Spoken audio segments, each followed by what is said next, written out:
ஓம் சாந்தி 13/11/2025.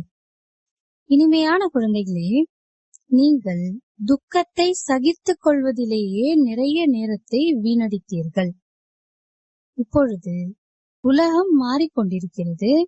நீங்கள் தந்தையை நினைவு செய்யுங்கள், சத்தோ பிரதானமாக ஆகுங்கள். அப்பொழுது நேரம் பயனுள்ளதாக ஆகிவிடும். கேள்வி: 21 பிறவிகளுக்கான லாட்டரி பெறுவதற்கான புருஷார்த்தம் என்ன? பதில்: 21 பிறவிகளுக்கான லாட்டரியை பெற வேண்டும் என்றால் மோகத்தை வென்றவர் ஆகுங்கள். ஒரு தந்தையின் மீது முழுமையாக சமர்ப்பணம் ஆகிவிடுங்கள். இப்பொழுது இந்த பழைய உலகம் மாறிக்கொண்டிருக்கிறது. நாம் புதிய உலகத்திற்கு சென்று கொண்டிருக்கிறோம் என்பது எப்போதும் நினைவில் இருக்கட்டும். இந்த பழைய உலகத்தை பார்த்தும் பார்க்க கூடாது. குசேலரை போல ஒரு பிடி அரிசியை பயனுள்ளதாக ஆக்கி சத்தியுக அரசாட்சியை பெற வேண்டும். ஓம் சாந்தி. ஆன்மீக குழந்தைகளுக்காக ஆன்மீக தந்தை வந்து புரிய வைக்கிறார். இதையோ குழந்தைகள் புரிந்துள்ளார்கள். ஆன்மீக குழந்தைகள் என்றால் ஆத்மாக்கள், ஆன்மீக தந்தை என்றால் ஆத்மாக்களின் தந்தை. இதற்கு ஆத்மாக்கள் மற்றும் பரமாத்மாவின் சந்திப்பு என்று கூறப்படுகிறது. இந்த சந்திப்பு ஒரே ஒரு முறை நிகழ்கிறது. இந்த அனைத்து விஷயங்களையும் குழந்தைகளாகிய நீங்கள் அறிந்துள்ளீர்கள். இது விசித்திரமான விஷயமாகும். விசித்திரமான தந்தை விசித்திரமான ஆத்மாக்களுக்கு புரிய வைக்கிறார். உண்மையில் ஆத்மா விசித்திரமானது. இங்கு வந்து ஷரீரத்தை தரித்தவராக ஆகிறது. சித்திரத்தின் மூலம் பாகத்தை நடிக்கிறது. ஆத்மாவோ எல்லோருக்குள்ளும் இருக்கிறது அல்லவா? மிருகங்களிலும் ஆத்மா இருக்கிறது. 84 லட்சம் என்று கூறுகிறார்கள். அதிலோ எல்லா மிருகங்களும் வந்து விடுகின்றன அல்லவா? ஏராளமான விலங்குகள் உள்ளன அல்லவா? இந்த விஷயங்களில் நேரத்தை வீணடிக்க வேண்டாம் என்று தந்தை புரிய வைக்கிறார். இந்த ஞானத்தை தவிர பிற விஷயங்களில் மனிதர்களின் நேரம் வீணாகிக் கொண்டே இருக்கிறது. இச்சமயத்தில் தந்தை குழந்தைகளாகிய உங்களுக்கு வந்து கற்பிக்கிறார். பிறகு அரை கல்பம் நீங்கள் பாக்கியத்தை அனுபவிக்கிறீர்கள். அங்கு உங்களுக்கு எந்த ஒரு கஷ்டமும் இருப்பதில்லை. உங்களுடைய நேரம் வீணாவதே துக்கத்தை சகித்துக் கொள்வதில்தான். இங்கோ துக்கமே துக்கம் உள்ளது. எனவே எங்களுடைய துக்கத்தில் நேரம் வீணாகி விடுகிறது. இதிலிருந்து வெளியேற்றுங்கள் என்று எல்லோரும் தந்தையை நினைவு செய்கிறார்கள். சுகத்தில் ஒரு பொழுதும் நேரம் வீணாகிறது என்று கூற மாட்டார்கள். இச்சமயம் மனிதனுக்கு எந்த ஒரு மதிப்பும் இல்லை என்பதையும் நீங்கள் புரிந்துள்ளீர்கள். மனிதனை பாருங்கள், திடீரென்று இறந்து விடுகிறார்கள். ஒரே ஒரு புயலில் எவ்வளவு பேர் இறந்து விடுகிறார்கள். ராவண ராஜ்யத்தில் மனிதர்களுக்கு எந்த ஒரு மதிப்பும் இல்லை. இப்பொழுது தந்தை உங்களை எவ்வளவு மதிப்புடையவராக ஆக்குகிறார். ஒரு பைசா கூட மதிப்பில்லாமல் இருந்த நம்மை மிகவும் மதிப்புடையவர்களாக ஆக்குகிறார். வைரம் போன்ற விலை மதிக்க முடியாத பிறவி என்று கூட பாடப்படுகிறது. இச்சமயம் மனிதர்கள் சோழிக்கு பின்னால் ஈடுபட்டுள்ளார்கள். அப்படியே ஆனாலும் லட்சாதிபதி கோடீஸ்வரர் ஆகிறார்கள். அவர்களுடைய முழு புத்தி அதிலேயே இருக்கிறது. அவர்களிடம் இவை அனைத்தையும் மறந்து ஒரு தந்தையை நினைவு செய்யுங்கள் என்று கூறினால் ஏற்றுக்கொள்ளவே மாட்டார்கள். யாருடைய புத்தியில் முந்தைய கல்பத்திலும் பதிந்திருக்குமோ அவர்களுடைய புத்தியில்தான் பதியும். இல்லை என்றால் எவ்வளவுதான் புரிய வைத்தாலும் ஒரு பொழுதும் புத்தியில் ஏறாது. இந்த உலகம் மாறிக்கொண்டிருக்கிறது என்பதையும் நீங்களும் வரிசை கிரமமாக அறிந்துள்ளீர்கள். உலகம் மாறிக்கொண்டிருக்கிறது என்பதை வெளியில் வேண்டுமானால் நீங்கள் எழுதுங்கள். அப்பொழுதும் கூட நீங்கள் ஒவ்வொருவருக்கும் புரிய வைக்காதவரை அவர்கள் புரிந்து கொள்ள மாட்டார்கள். நல்லது, யாராவது புரிந்து கொண்டு விட்டார்கள் என்றால் அவர்களுக்கு பிறகு தந்தையை நினைவு செய்யுங்கள், சத்தோ பிரதானமாக ஆகுங்கள் என்று புரிய வைக்க வேண்டியுள்ளது. ஞானமோ மிகவும் சுலபமாகும். இவர்கள் சூரிய வம்சத்தினர், சந்திர வம்சத்தினர், இப்பொழுது இந்த உலகம் மாறிக்கொண்டிருக்கிறது. மாற்றுபவர் ஒரே ஒரு தந்தை ஆவார். இது கூட நீங்கள் சரியான முறையில் புரிந்துள்ளீர்கள்.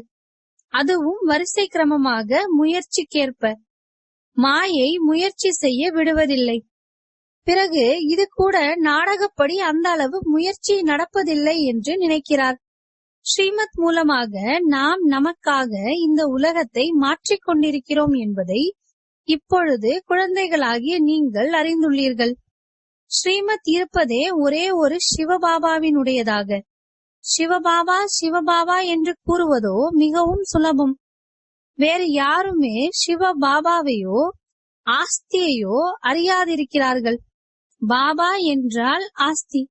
சிவபாபா கூட உண்மையானவர் வேண்டுமல்லவா? தற்காலத்திலோ மேயரை கூட தந்தை என்று கூறிவிடுகிறார்கள். காந்தியையும் தந்தை என்று கூறுகிறார்கள். ஒரு சிலரை பிறகு ஜெகத் குரு என்று கூறிவிடுகிறார்கள். இப்பொழுது ஜெகத் என்றால் முழு சிருஷ்டியினுடைய குரு. அவர் எப்படி மனிதராக ஆக முடியும்? பதீத பாவனர் அனைவருக்கும் சத்கதி அளிக்கக்கூடிய வள்ளல் ஒரே ஒரு தந்தை மட்டுமே. தந்தையோ நிராகாரமானவராவார். பிறகு எப்படி விடுவிக்கிறார்? உலகம் மாறுகிறது என்றால் அவசியம் அவர் செயல்படும் பொழுதுதானே தெரிய வரும். அப்படியின்றி பிரளயம் ஆகிவிடுகிறது. பிறகு தந்தை புதிய சிருஷ்டியை படைக்கிறார் என்பதல்ல. மிக பெரிய பிரளயம் ஆகிறது. பிறகு ஆல இலையின் மீது கிருஷ்ணர் வருகிறார் என்று சாஸ்திரங்களில் காண்பித்துள்ளார்கள். ஆனால் அப்படி ஒன்றும் இல்லை என்று தந்தை புரிய வைக்கிறார். உலக சரித்திரம், பூகோளம் திரும்பவும் நடைபெறுகிறது என்று பாடப்படுகிறது. எனவே பிரளயம் ஏற்பட முடியாது. இப்பொழுது இந்த பழைய உலகம் மாறிக்கொண்டிருக்கிறது என்பது உங்கள் மனதில் உள்ளது. இந்த எல்லா விஷயங்களையும் தந்தை தான் வந்து புரிய வைக்கிறார். இந்த லக்ஷ்மி நாராயணர் புது உலகத்தின் அதிபதி ஆவார்கள். பழைய உலகத்தின் அதிபதி ராவணன் ஆவான் என்பதை நீங்கள் படங்களிலும் காண்பிக்கிறீர்கள். ராமராஜ்யம் மற்றும் ராவண ராஜ்யம் என்று பாடப்படுகிறது அல்லவா? பாபா பழைய அசுர உலகத்தை அழித்து புதிய தெய்வீக உலகத்தை ஸ்தாபனை செய்து கொண்டிருக்கிறார் என்ற இந்த விஷயங்கள் உங்கள் புத்தியில் உள்ளது. நான் யாராக இருக்கிறேன், எப்படி இருக்கிறேன் என்பதை யாரோ ஒருவர்தான் புரிந்துள்ளார்கள் என்று தந்தை கூறுகிறார். அது கூட நீங்கள் வரிசை கிரமமாக முயற்சிக்கேற்ப அறிந்துள்ளீர்கள். நல்ல முயற்சியாளர்களாக இருப்பவர்களுக்கு மிகவும் நல்ல போதை இருக்கும். நினைவின் யாத்திரையில் உள்ள முயற்சியாளர்களுக்கு உண்மையான போதை ஏறும். நினைவு யாத்திரையில் போதை ஏறும் அளவிற்கு 84 பிறவி சக்கரத்தின் ஞானம் புரிய வைப்பதில் போதை ஏறுவதில்லை. முக்கியமான விஷயமே பாவனமாக ஆவதற்கானதாகும்.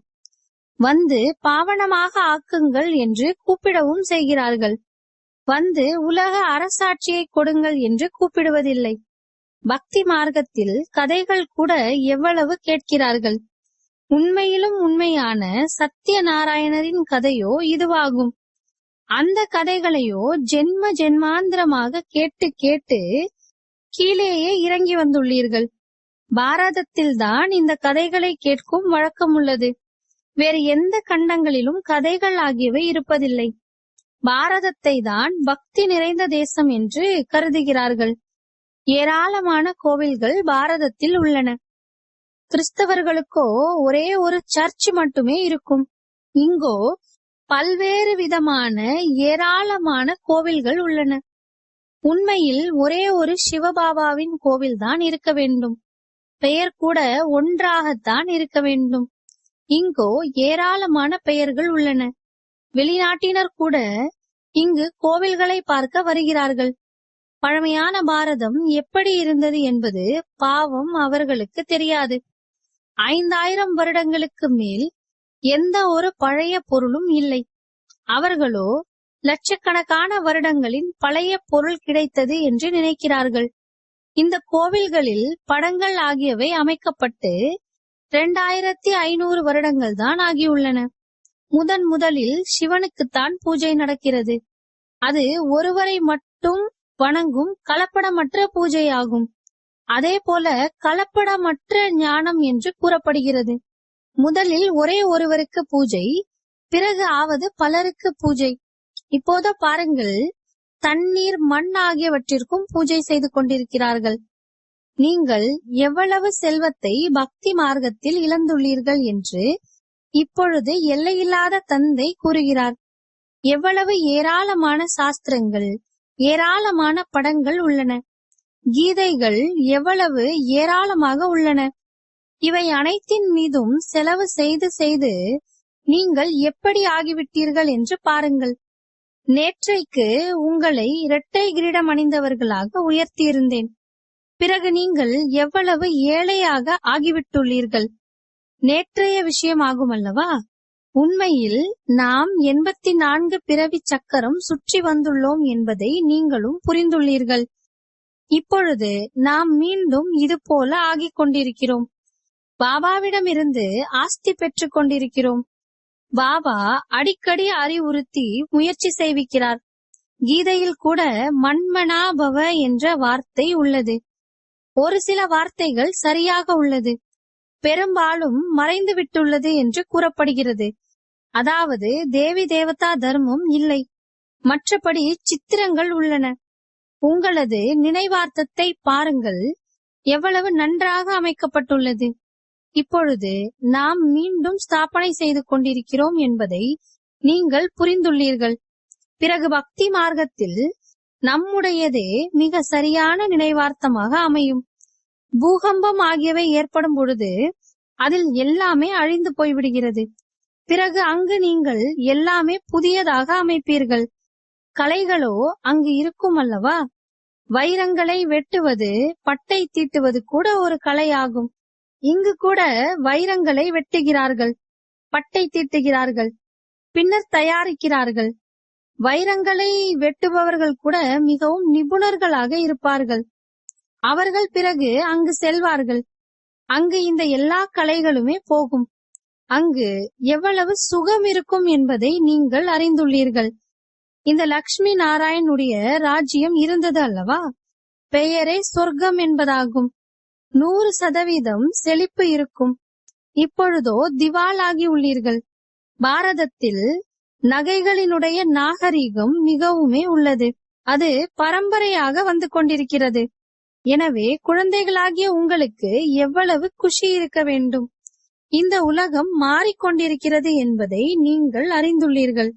இப்பொழுது சொர்க்கம் ஸ்தாபனையாகிக் கொண்டிருக்கிறது. அதற்காக நாம் அவசியம் தூய்மையாக ஆக வேண்டும். தெய்வீக குணங்களையும் தாரணை செய்ய வேண்டும். எனவே சார்ட் அவசியம் எழுதுங்கள் என்று பாபா கூறுகிறார். ஆத்மாவாகிய நான் எந்த ஒரு அசுர செயலும் செய்யவில்லையே. தன்னை ஆத்மா என்று உறுதியாக உணருங்கள். இந்த சரீரத்தினால் எந்த ஒரு விகர்மமும் செய்யவில்லையே. அவ்வாறு செய்திருந்தால் உங்களுடைய பதிவேடு கெட்டு போய்விடும். 21 பிறவிகளுக்கான லாட்டரி ஆகும். இது கூட பந்தயமாகும். குதிரையினுடைய ஓட்டப்பந்தயம் நடக்கிறது அல்லவா? இதற்கு ராஜஸ்வ அஸ்வமேத என்று கூறுகிறார்கள். சுய ராஜ்யத்திற்காக, அதாவது ஆத்மாக்களாகிய நீங்கள் ஓட்டப்பந்தயத்தில் ஓட வேண்டும். இப்பொழுது வீட்டிற்கு திரும்பி செல்ல வேண்டும். அதற்கு இனிமையான அமைதியான இல்லம் என்று கூறப்படுகிறது. இந்த வார்த்தையை நீங்கள் இப்பொழுது கேட்கிறீர்கள். குழந்தைகளே, நிறைய உழைப்பு செய்யுங்கள் என்று இப்பொழுது தந்தை கூறுகிறார். அரசாட்சி கிடைக்கிறது என்றால் குறைந்த விஷயமா என்ன? நான் ஆத்மா, நான் இவ்வளவு பிறவிகள் எடுத்துள்ளேன். உங்களுடைய 84 பிறவிகள் முடிவடைந்து விட்டன என்று இப்பொழுது தந்தை கூறுகிறார். இப்பொழுது மீண்டும் முதல் நம்பரில் இருந்து ஆரம்பிக்க வேண்டும். புதிய அரண்மனைகளில் அவசியம் குழந்தைகள் தான் அமர்வார்கள், பழையதிலோ அமரமாட்டார்கள். அப்படியின்றி சுயம் தாங்கள் பழையதில் அமர்வார்கள் மற்றும் புதியதில் வாடகைக்கு இருப்பவர்களை அமர்த்தி விடுவார்கள் என்பதல்ல. நீங்கள் எந்த அளவிற்கு உழைப்பீர்களோ பிறகு அதே அளவு புதிய உலகத்தின் அதிபதி ஆகிவிடுவீர்கள். புதிய வீடு தயாராகிறது என்றால் பழையதை விட்டுவிட்டு புதியதில் வசிக்கலாம் என்று மனம் விரும்புகிறது.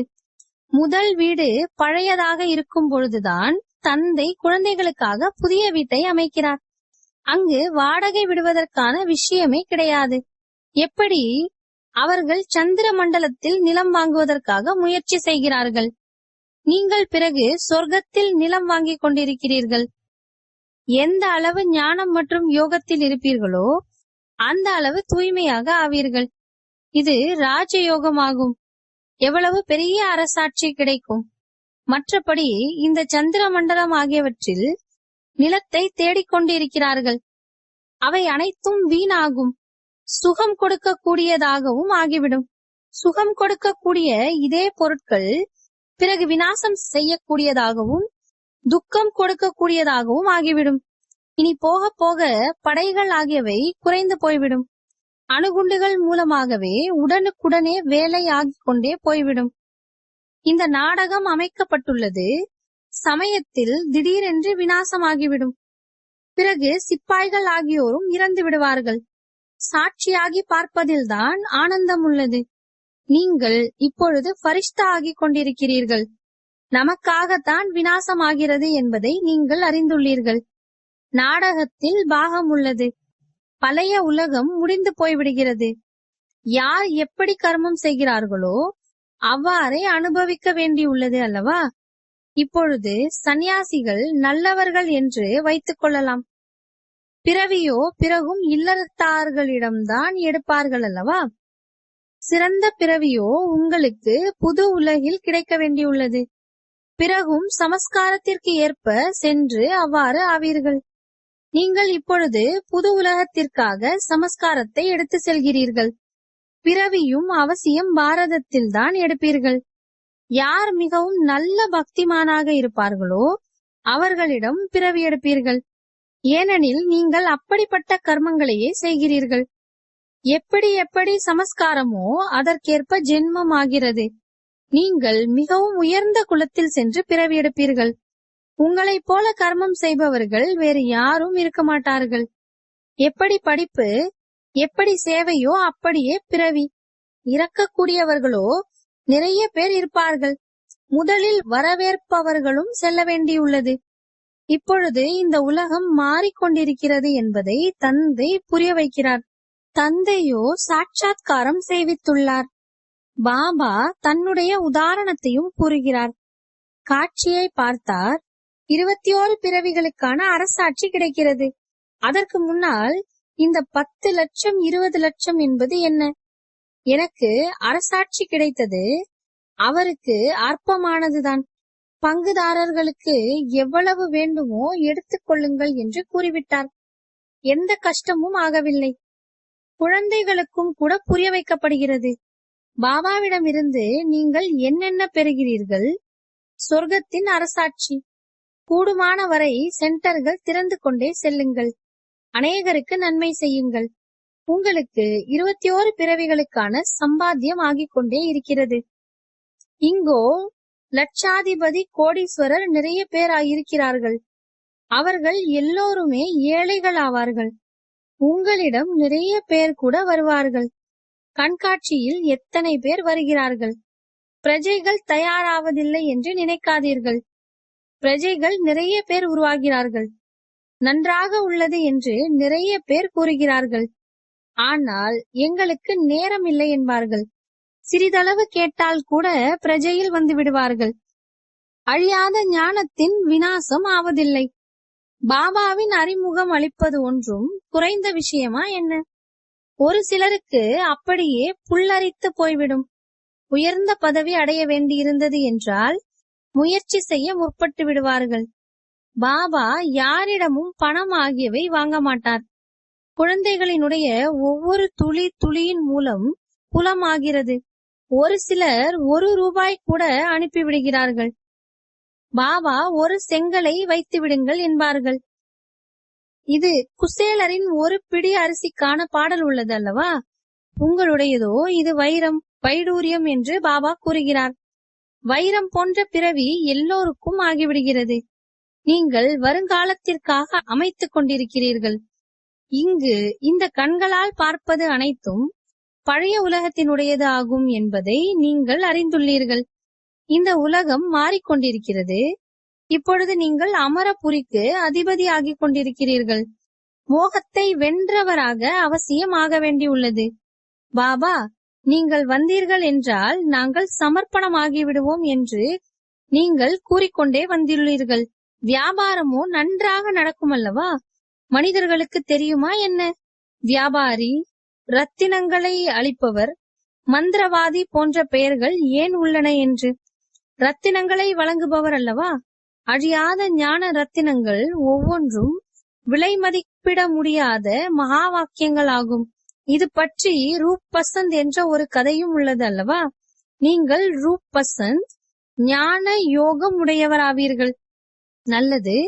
இனிமையிலும் இனிமையான, காணாமல் போய் வெகு காலம் கழித்து கண்டெடுக்கப்பட்ட செல்லமான குழந்தைகளுக்கு தாயும் தந்தையுமான பாப் தாதாவின் அன்பு நினைவுகள் மற்றும் காலை வணக்கம்.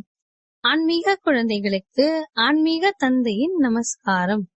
ஆன்மீக தந்தைக்கு ஆன்மீக குழந்தைகளின் அன்பு நினைவுகள் மற்றும் நமஸ்காரம். தாரணைக்கான முக்கிய சாரம். இப்பொழுது இந்த சரீரத்தின் மூலம் எந்த ஒரு விகர்மமும் செய்யக்கூடாது. ரெஜிஸ்டர் கெட்டுவிடும் வகையில் அப்பேற்பட்ட எந்த ஒரு அசுர செயலும் செய்யக்கூடாது.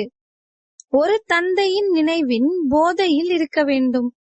பாவனமாக ஆவதற்கான அடிப்படை முயற்சியை அவசியம் செய்ய வேண்டும். சோழிகளுக்கு பின்னால் தங்கள் விலை மதிப்பிட முடியாத நேரத்தை வீணாக்காமல் ஸ்ரீமத் மூலம் வாழ்க்கையை சிறந்ததாக ஆக்க வேண்டும். வரதானம். தன்னை உலக சேவைக்காக அர்ப்பணம் செய்து மாயையை தாசியாக மாற்றக்கூடிய சகஜமாக முழுமை அடைந்தவர் ஆகுங்கள். இப்பொழுது உங்களுடைய நேரம், அனைத்து பிராப்திகள், அறிவு, குணம் மற்றும் சக்திகளை உலக சேவைக்காக அர்ப்பணம் செய்யுங்கள். எந்த எண்ணம் எழும்பொழுதும் அது விஸ்வ சேவைக்கான எண்ணமா என்று சோதனை செய்யுங்கள். அப்படி சேவைக்காக அர்ப்பணம் செய்வதன் மூலம் நீங்கள் சகஜமாகவே முழுமை அடைந்து விடுவீர்கள். சேவையில் தன்னைத்தான் ஈடுபடுத்திக் கொள்ளும் போது சிறிய பெரிய பரீட்சைகள் அல்லது சோதனைகள் தானாகவே சமர்ப்பணமாகிவிடும். பிறகு மாயையை கண்டு பயப்பட மாட்டீர்கள். சதா வெற்றியாளராக ஆகக்கூடிய குஷியில் நடனமாடிக்கொண்டே இருப்பீர்கள். மாயையை தன்னுடைய வேலைக்காரனாக அனுபவம் செய்வீர்கள். தன்னை சேவைக்காக அர்ப்பணம் செய்தால் மாயை தானாகவே உங்களிடம் அர்ப்பணமாகிவிடும். ஸ்லோகன். உள்நோக்கு முகத்தின் மூலம் வாயை மூடிவிடுங்கள். அப்போது கோபம் முடிவுக்கு வந்துவிடும். அவ்யக்த இஷாரா. அஷரீரி அல்லது விதேகி ஸ்திதியின் பயிற்சியை அதிகப்படுத்துங்கள். எப்படி சுவிட்ச் ஒரு நொடியில் போட்டு அணைக்கின்றோமோ அதே போல ஒரு நொடியில் சரீரத்தின் ஆதாரத்தை எடுப்பது மற்றும் ஒரு நொடியில் சரீரத்தை கடந்து அசரீரி நிலையில் நிலைத்து நிற்பது என்பது ஏற்பட வேண்டும். அவ்வப்போது சரீரத்தில் வருவது, அவ்வப்போது அஷரீரி ஆகுவது. அவசியம் ஏற்பட்டால் சரீரம் என்ற ஆடையை அணிவது, அவசியம் இல்லை என்றால் சரீரத்திலிருந்து நீங்கி இருப்பது என்பது வேண்டும். இந்த பயிற்சியை செய்யுங்கள். இதைத்தான் கர்மாதீத் நிலை என்று சொல்லப்படுகிறது. ஓம் சாந்தி.